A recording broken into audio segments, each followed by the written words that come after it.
ఎన్నికలు గెలిచిన తర్వాత ఎమ్మెల్యే అయిన తర్వాత ఒక విఆర్ఓ మహిళా విఆర్ఓ సూసైడ్ అటెంప్ట్ చేయటం, ఆ ఉదంతం తర్వాత మీ బావగారి మీద వచ్చిన ఆరోపణలు, మామూలుగా మన సినిమాల్లో 101 జిల్లాల అందగాడు శోభన్ బాబు అని అనుకుంటాం.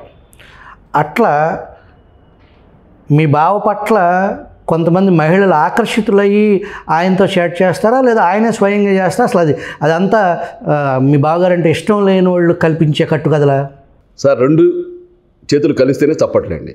ఇందాక మీరు అన్నట్టు ఎమ్మెల్యే పదవి అనేది ఒక అందని ద్రాక్ష, మా బావకు అందింది. అది దాన్ని చూసి కొంతమంది ఆడపిల్లలు అట్రాక్ట్ అయితే అవ్వచ్చండి, నేను కాదన్న. అయ్యారు కూడా. ఇద్దరి మధ్య చాటింగ్లు జరిగినాయి, అవన్నీ బయటకు వచ్చి కొన్ని.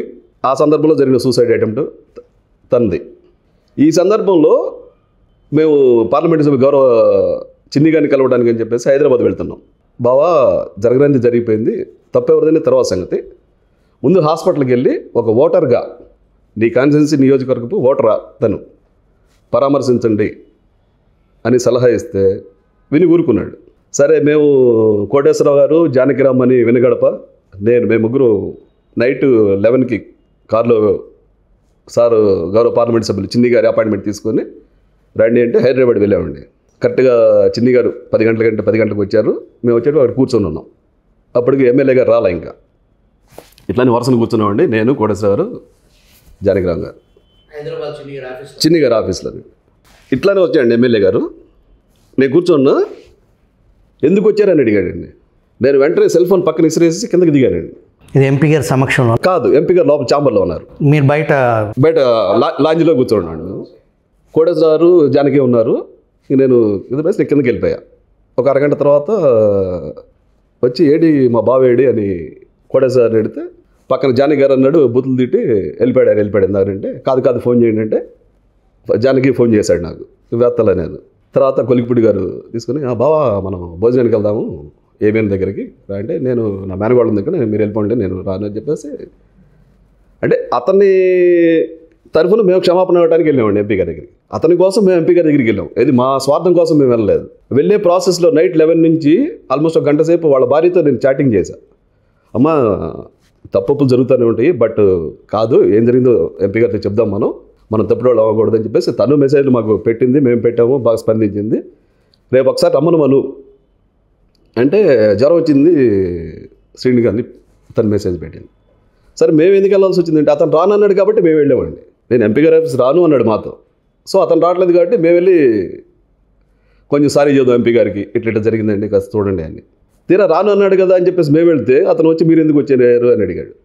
ఇప్పుడు 5 సంవత్సరాలు నీకు మంచి అయినా చెడైనా ఏదైనా చేసింది నేనే, గుండెమే చేసుకొని చెప్తాను నేను. ఎవరో నీకు అండగా లేరు, ఆదుకోలేరు. నువ్వు సీటు తెచ్చుకో, 5 కోట్లు ఇస్తాన్న వ్యక్తులు కూడా 5 రూపాయలు కూడా నీకు ఇవ్వాల. స్వయంగా నువ్వు చెప్పావు నాకు ఆ సంగతి. ఒక గుంటూరులో సమ్ పర్సన్ పేరు వద్దండి, మార్నింగ్ లంచ్కి పిలిచారు, టిఫిన్కి పిలిచారు.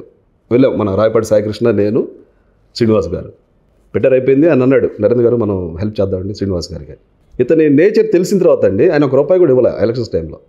2 సార్లు నేనే అడిగితే దాటేశారు పాపం, చెప్పలేక. తర్వాత నేను బయటకు వచ్చాను తెలిసి నరేంద్ర గారు చూశారంటే, సార్ మాకు చెప్పాలి కదంటే, మీకు వీడియో చూపించిన మీరు నమ్మే పరిస్థితి లేదండి, మీరు అట్లా కమ్ముకుపోయారు ఆయన మాయలో అని చెప్పేసి ప్రతి ఒక్కళ్ళు ఇదే మాట అండి. మాకు తెలుసా అండి. అంటే నేను ఒక విషయాన్ని రివీల్ ఇప్పుడు చేయనండి, సందర్భం వచ్చినప్పుడు చేస్తాను. మేబీ 3 years బ్యాక్, అది నేను ఇయర్ కూడా చెప్తాను. నా తమ్ముడు కూతురు ఓణీల్ ఫంక్షన్ జరిగింది హైదరాబాద్ ఈఎస్ఐ కాపురాలో. ఆ తర్వాత వారం రోజులకి ఇతను ఫోన్ చేశాడు నాకు, బావా నాకు చాలా ఇబ్బందికరమైన విషయం ఒకటి జరిగింది, నువ్వు బయట వేయాలి అని. ఏంటి బావ అంటే చెప్పుకొచ్చాడు. అది నేను ఇప్పుడు రివీల్ చేయను సార్, బట్ పట్ల రివీల్ చేస్తాను నేను. సరే వెళ్ళు, నువ్వు తమ్ముడు ఉన్నాడు అక్కడ, వాడు చూసుకుంటాడు అన్న.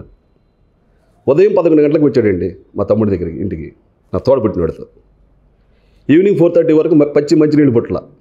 వాడు 2 months బ్యాక్ వరకు కూడా నాకు చెప్పలే అక్కడ ఏం జరిగింది. మా తమ్ముడు చెప్పలే నాకు. నేను దూరంగా ఉంటానని తెలుసుకొని వాడు మా మిస్సెస్ చెప్పాడు, వదిన ఏంటి అన్నయ్య శ్రీనివాస్ గారితో, అది ఇప్పుడేంటి ఆల్మోస్ట్ 15 days నుంచి ఆయన గెలిచిన 15 days నుంచి ఆడట్లేదు కదా. అవునా అని అప్పుడు వాడు విషయాన్ని రివీల్ చేశాడు. అరే నువ్వు మరి ఎందుకు చెప్పలేదు నాకంటే, నువ్వు అసలు వినే పరిస్థితి లేదన్నా నువ్వు నన్ను 5 లక్షలు చందా ఇమ్మన్నా గుర్తుందా నీకు శ్రీనివాస్ గారికి? నేను 5 రూపాయలు కూడా ఇవ్వలేదు. మళ్ళీ వాడి భార్య వీరాభిమాని ఇతనికి. అతను చరిత్ర అండి ఒకళ్ళు చెప్పాల్సిన అవసరంలా. అతను చెప్పేదానికి చేసేదానికి సంబంధమే ఉండదు. చెప్పేది చెయ్యడు, అతను చేసేది చెప్పడు. ఈ సుదీర్ఘ ప్రయాణంలో ఒకటి చెప్పండి సుస్పష్టంగా, కొలిక్పూడి శ్రీనివాసరావు గారికి లోపల కమ్మ కులం వ్యతిరేకత అనేది ఒకటి ఉంటుంది అంటారు చాలామంది.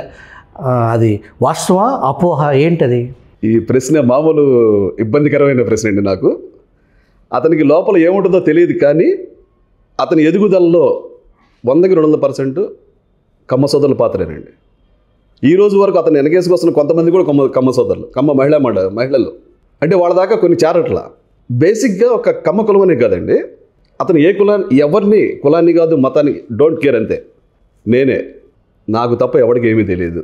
ఇప్పుడు మీరు చెప్పేదాన్ని బట్టి ఆ అణగారిన వర్గాలకి అండగా నిలబడటం కానీ, ప్రాక్టికల్గా తను చెప్పే ఆదర్శాలు, మహనీయుల అడుగుజాడలు, పూలే గారు, అంబేద్కర్ గారు, ఈ భావజాలం ఏమీ ఆయన ఈ ప్రజా జీవితంలో ఆ వర్గాలకు ఉపయోగపడే పరంగా ఆయన నడవరంటారా?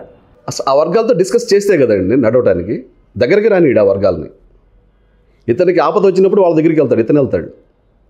వాళ్ళకి ఆపద వచ్చినప్పుడు వెళ్ళాడు ఇతను, దగ్గరికి కూడా రానిడు. చదువుకునే రోజుల్లో వివక్షను ఎదుర్కొన్న వ్యక్తి తను అధికారంలోకి వచ్చిన తర్వాత, తన చేతిలో పవర్ ఉన్న తర్వాత వివక్ష చూపించడం అనేది అమానవీ కోణం కదా. వివక్ష ఎదుర్కొన్నాడని ఎవరు చెప్పారు? అతను చెప్తే మీరు విన్నారు. అతను చెప్తే మీరు విన్నారు సార్. వివక్ష ఎక్కడికి గురయ్యాడు, అతను ఎక్కడికి గురయ్యాడు? సో అది కూడా అవాస్తవమైన అయితే.